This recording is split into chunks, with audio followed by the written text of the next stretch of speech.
Go to next slide.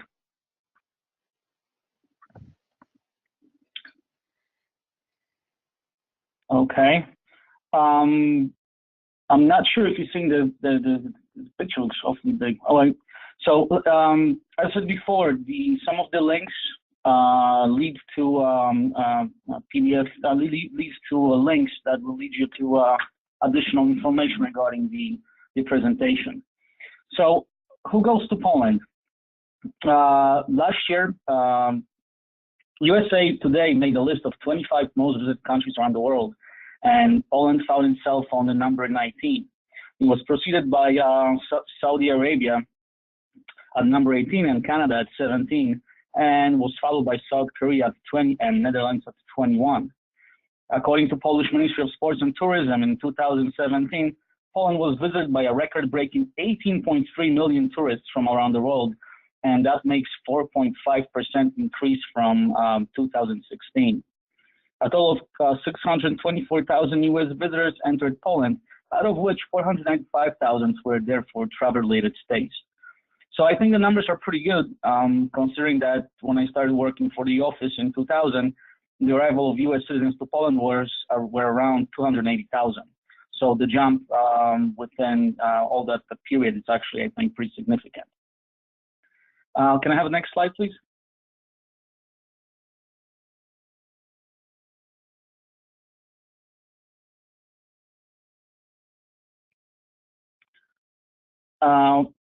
Where should they go once they get there?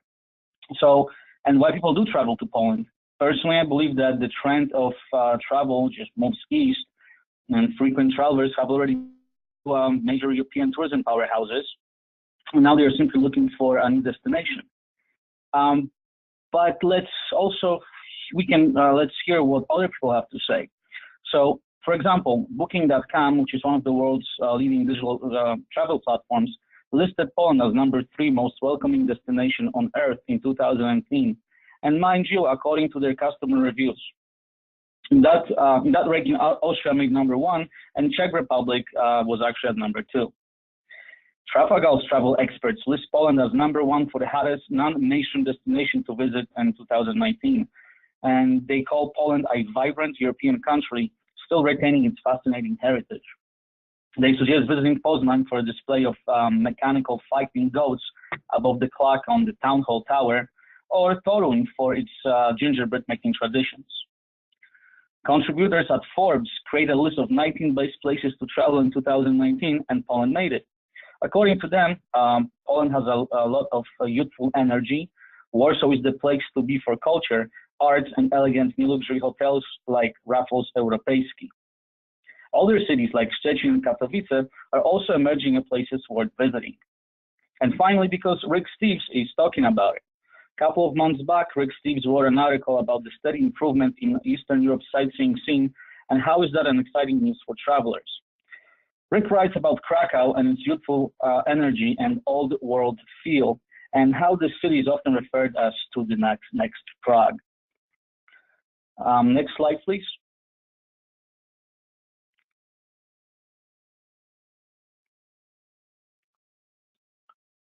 So these are just a few reasons why Poland should be in itineraries. Now let's talk about where to go once you actually get to Poland. Once again, I will just briefly cover a couple of selected cities, but by no means they're only places to visit. So please consider them rather as a display of possibilities for inspirational ideas. For example, this year Krakow will be the European capital of gastronomy culture. It is a must-see destination for culinary travel this year. So there will be plenty of various gastro events happening in the city throughout the year. And no wonder that the National Geographic lists Krakow in the top 6 food destinations, and Travel and Leisure calls Krakow as one of the best European city destinations for 2018. There's also a great piece written for the Wall Street Journal about luxury travel in Krakow. Krakow has a wide range of high-end products at very reasonable prices. You have to remember that even though Poland is part of the European Union, the official currency is the Polish zloty and not the euro, so that the exchange rate makes visiting Poland very affordable indeed. Next slide, please. Łódź only recently made an entrance as a worthwhile destination. Definitely worth exploring for those looking for something a bit of the beaten track, which is easily accessible via a direct train from Warsaw, and the trip takes only about an hour and 30 minutes. Lonely Planet lists Łódź as one of the top places made for affordable adventures. Łódź has plenty. Once a great hub for textile industry, now its post-industrial brick factory buildings are home to art galleries, shops, restaurants, and malls. And Łódź is also a college town, especially known for the world-renowned Łódź Film School. Also, sometimes called as Hollywood because of the connection to the movie industry. And overall, Łódź has that artsy and bohemian feel that's what attracts most visitors. Next slide, please.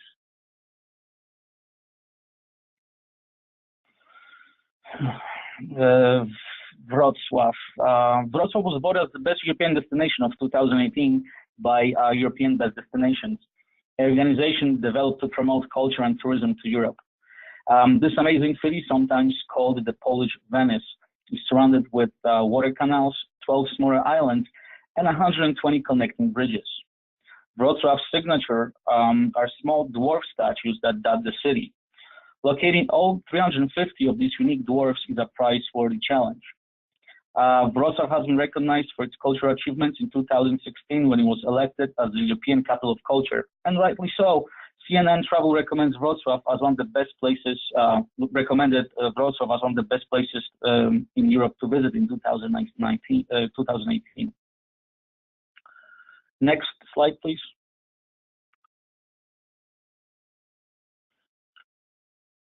Poznań had a bit less luck than Wrocław and only made to number 5 on the European Best Destination list in 2019. But nevertheless, it's still a highly recommended destination. It's one of the oldest cities and actually the birthplace of modern Poland, and is considered as Poland's best kept secret. It's beautiful architecture, culinary hotspot, fantastic craft beer scene, street art culture, and amazing people are what draws to Poznań. At 2,045 minutes, Poznań is easily accessible from Berlin by train, and from Warsaw it takes about 3 hours and 30 minutes by train. Next slide, please.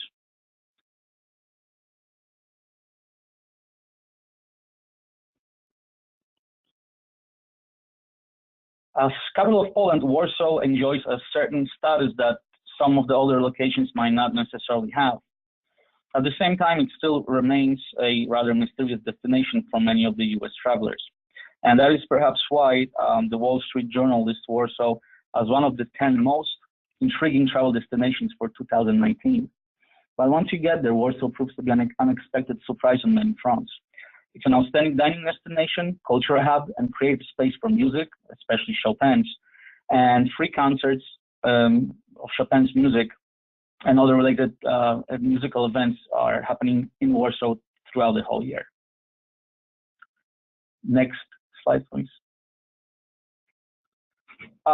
We should also discuss the soul of Poland, which is its Catholic faith.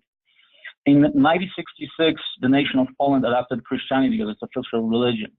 And today, more than 88% of the population belongs to the Catholic Church. It is that deep faith which allowed Poles to retain their identity throughout turbulent history of their country.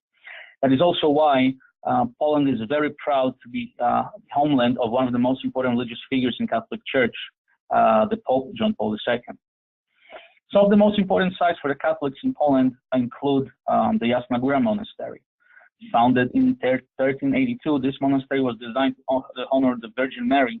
The monastery building is grand and beautiful, but its single painting, the Black Madonna of Częstochowa, is the true reason why visitors come to the area.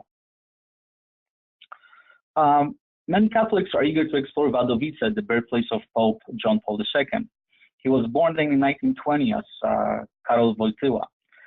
Visitors to Wadowice can see the home where Karol Wojtyła was born, which is now a museum. Plus, they can attend a mass in a very church where he was baptized. Kalwaria Zebrzydowska is a breathtaking cultural landscape of great spiritual significance. Its natural setting, in which a series of symbolic places of worship relating to the Passion of Jesus Christ and the life of Virgin Mary was laid out at the beginning of the 17th century, has remained virtually unchanged. It is still a place for pilgrimages today. Although primarily Roman Catholic, many different religions have coexisted in Poland since its statehood. Poland is dotted with religious sites of all major Christian denominations, Judaism, and Islam. Next slide, please. Let's talk about some of the UNESCO sites.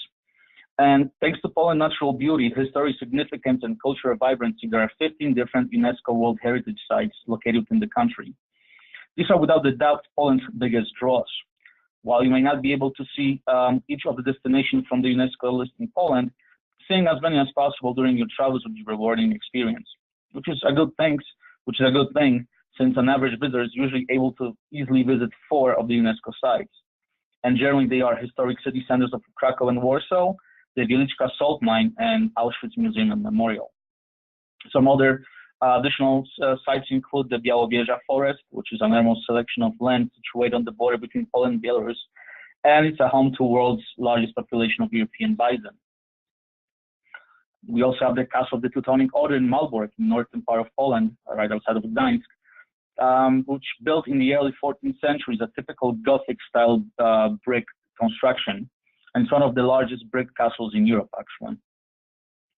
Another very popular site, which I mentioned a minute ago, is the Wieliczka salt mine, and it's one of the most valuable monuments of material and spiritual culture in Poland. Each year, it is visited by more than 1 million tourists from all over the world, and the mine is a product of work of tens of generations of miners, and it's a monument to the history of Poland and the Polish nation. And also, right outside of Krakow, the Auschwitz Museum and Memorial. Auschwitz was the largest and arguably the most notorious of the Nazi German death camps, opened in the spring of 1940. So these are just a few of the UNESCO sites we can explore while in Poland. And actually the newest UNESCO site addition is the Tarnowskie Góry silver mine, which was added to the list in 2017.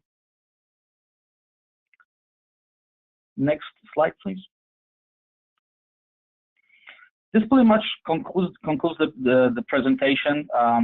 Just to sum everything up, things about Poland, why it should be considered as a tourist destination. Well, first of all, it's vibrant and popular, and rising arrival rates from around the world truly show that. It's safe and friendly. It's probably one of the safest destinations in Europe, and it's very American, very pro-American. It's reasonable priced, it's local currency and great exchange rates. It's engaging and intriguing, not top of the mind destination, so it's still fresh and unexplored. It's culturally satisfying. All types of events from classical concerts, modern exhibitions to country fairs are happening in Poland throughout the year. It's appetizing and delectable, with a strong comeback for fresh and local produce. A great sample of flavors, not only typically Polish, but also from around the world. And there are also actually 2 Michelin stars in Poland, and they both located in Warsaw. It's modern and cool, interesting, inspiring, and invigorating, rustic and old world. It's a combination of what you would expect from a European travel destination. Very important, it's also accessible and reachable with a ground transportation on par with the rest of Central Western Europe. Planning on renting a car or driving in Poland, in addition to the US driver's license, international driver's license is required as well, which I believe any AAA officer will provide that. Also, Poland is located pretty much in the heart of Central Europe, so we can combine Poland with neighboring countries. And the only airline that provides direct connections from US to Poland is the Polish airline LOT. They operate direct flights from Toronto, from JFK, Newark, Chicago. They also have direct connection from LAX, and the opening another connection in June, I believe, out of Miami International Airport. And last but not least, Poland is historically relevant, is, and will be a part of Europe. So while history was not always kind to Poland, it remains still here as one nation with its culture intact. and most definitely deserves to be visited. Last slide, please, if we can. So this is our information. You can get in touch with me or anybody in the office if you have additional questions. And also if you're looking for resources such as brochures, maps, etc., or if you have any questions, we'll be more than happy to help you. Please refer to the PDF format of this presentation. I think you will take the link. You'll have all the links and additional information available there, which actually you couldn't really see in this presentation. So please make sure to download the PDF version of the presentation. So that's pretty much that's pretty much all from me and about the presentation. So I guess we go to Q&A, and please go ahead with the questions. Wonderful. Thank you, Jake. We appreciate it. And just to touch on the PDF, we will be sending that out to everyone that attended today. So do expect to see that. And just as a reminder, this training session is being recorded and will be available within the next several days at jaxfax.com under the Agent Training menu tab. And yes, as for questions, we got a few in here. First question is, what is the best time to travel to Poland? Well, pretty much I want to say all year long. It really depends on what the expectation is. So, for example, if you're looking for Christmas markets, and obviously there'll be December, the winter time. We're looking for a cheaper destination to ski than once again winter time. But generally speaking, the best time weather-wise, just for city breaks, etc., I would say it's probably mid-spring to mid-fall, I would say. So let's say April till October. That would be pretty much the best time to go. Great. How many days would you recommend for good exposure to Poland? Well, let me put it this way. The first time travelers to Poland, usually they arrive in Warsaw because they come from states that's the airport, the direct flights. So they would start in Warsaw. So for Warsaw, I would probably recommend at least 3 days, and then people head down south to Krakow for additional 3-4 days. If you have more time, you can also visit the cities up north. I would definitely recommend visiting Gdańsk, which is up north, and also those cities I mentioned, which are Wrocław and Poznań.